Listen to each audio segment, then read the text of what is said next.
마태복음 22장. 예수께서 다시 비유를 들어 말씀하셨다. 하늘나라는 자기 아들의 결혼잔치를 베푸는 왕에 비유할 수 있소.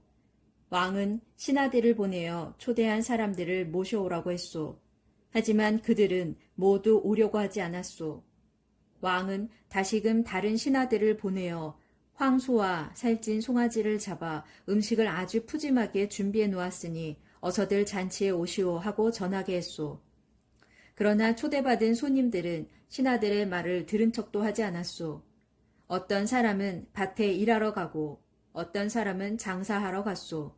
심지어 어떤 사람들은 왕의 신하들을 붙잡아 때리고 죽이기까지 했소. 왕은 진노했소. 군대를 보내어 그 살인자들을 잡아 죽이고 동네를 불살라 버렸소. 그런 다음 왕은 신하들에게 말하기를 내가 애초에 결혼잔치에 초대한 사람들은 자격이 없는 자들이었다. 그러니 이제는 거리에 나가 누구든지 결혼잔치에 오라고 초대하여라 하였소. 신하들은 거리에 나가 좋은 사람이든 나쁜 사람이든 가리지 않고 눈에 보이는 대로 아무나 데려왔소. 그래서 잔치집은 손님들로 가득 찼소. 왕은 손님들을 보려고 들어왔소. 그런데 어떤 사람이 예복도 입지 않은 채 앉아있는 것을 보았소. 왕이 묻기를 이 사람아 그대는 왜 예복도 입지 않고 여기에 들어왔는가 하였소. 그 사람은 아무 대답도 하지 못했소. 그때 왕은 시종들에게 명령하기를 이 사람의 손발을 묶어 바깥으로 내쫓아라. 거기서 가슴치고 슬피 울면서 이를 갈 것이다 하였소. 보시오, 이와 같이 초대받은 사람은 많지만 선택받은 사람은 적소. 바리새파 사람들은 어떻게 하면 트집을 잡아 예수를 함정에 빠뜨릴 수 있을지 열심히 궁리했다. 그들은 자기 제자들과 헤롯 당원들을 함께 예수께 보내어 이렇게 묻게 했다. 선생님, 우리는 선생님이 진실하시고 진리를 참되게 가르치시는 분으로 알고 있습니다. 누가 두려워서 말을 못하거나 또는 사람의 겉모양만 보고 판단하시는 일이 없는 분인 줄로 알고 있습니다. 그러니 우리에게 가르쳐 주십시오. 로마 황제에게 세금을 바치는 것이 옳습니까? 아니면 옳지 않습니까? 예수께서는 그들의 속셈을 아시고 말씀하셨다. 이 위선자들이여 어찌하여 나를 시험하는 것이오. 당신들이 세금으로 내는 돈을 내게 보여주시오. 그들이 데나리온 한 잎을 가져다가 예수께 보여드리자 예수께서 물으셨다. 이 초상과 글자가 누구의 것이오? 로마 황제의 것입니다. 그들이 대답했다. 그러자 예수께서 말씀하셨다. 로마 황제의 것은 로마 황제에게, 하나님의 것은 하나님께 바치시오. 이 말씀을 듣고 그들은 크게 놀란 채 예수를 남겨두고 떠나갔다. 같은 날 부활이 없다고 주장하는 사두개파 사람 몇 명이 예수께 와서 물었다. 선생님, 모세는 가르치기를 남자가 자식 없이 죽으면 동생이 형수와 결혼하여 죽은 형의 대를 이을 자식을 낳게 해주어야 한다고 했습니다. 그런데 우리 중에 7 형제가 있는 가정이 있었습니다.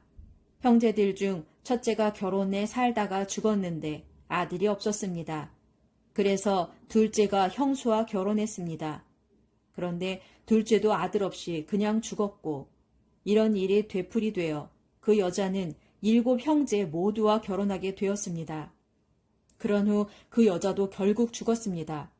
이런 경우 부활 때에 이 여자는 7 형제 중 누구의 아내입니까? 예수께서 그들에게 대답하셨다. 당신들이 성경도 모르고 하나님의 능력도 모르기 때문에 잘못 생각하고 있소. 부활 후에는 사람들이 장가도 가지 않고 또 시집도 가지 않소. 그때에는 사람들이 하늘에 있는 천사들처럼 된다오. 죽은 자의 부활을 두고 하나님께서 당신들에게 하신 말씀을 아직도 성경에서 읽어보지 못하였소. 하나님께서는 말씀하시기를 나는 아브라함의 하나님이요 이삭의 하나님이요 야곱의 하나님이다 라고 하시지 않았소. 진실로 그렇소. 하나님께서는 죽은 자들의 하나님이 아니라 살아있는 자들의 하나님이라오. 이 말씀을 듣고 사람들은 예수의 가르침에 놀라며 깊은 감명을 받았다. 사두개파 사람들이 예수의 대답에 말문이 막혔다는 소문을 듣고 바리새파 사람들이 모여들었다. 그들 가운데 한 율법 교사가 예수를 시험하려고 물었다. 선생님, 모세의 율법 중에서 어느 것이 가장 중요한 계명입니까? 예수께서 대답하셨다. 그것은 내 마음을 다하고 내 목숨을 다하고 내 뜻을 다하여 주 너의 하나님을 사랑하라는 것이요. 이것이 가장 중요하고 으뜸 가는 계명이요.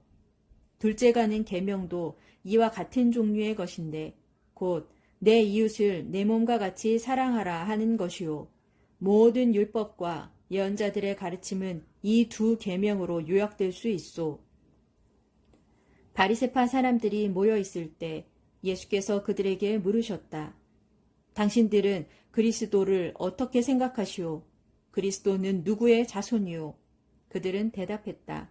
다윗의 자손이요. 예수께서 다시 물으셨다.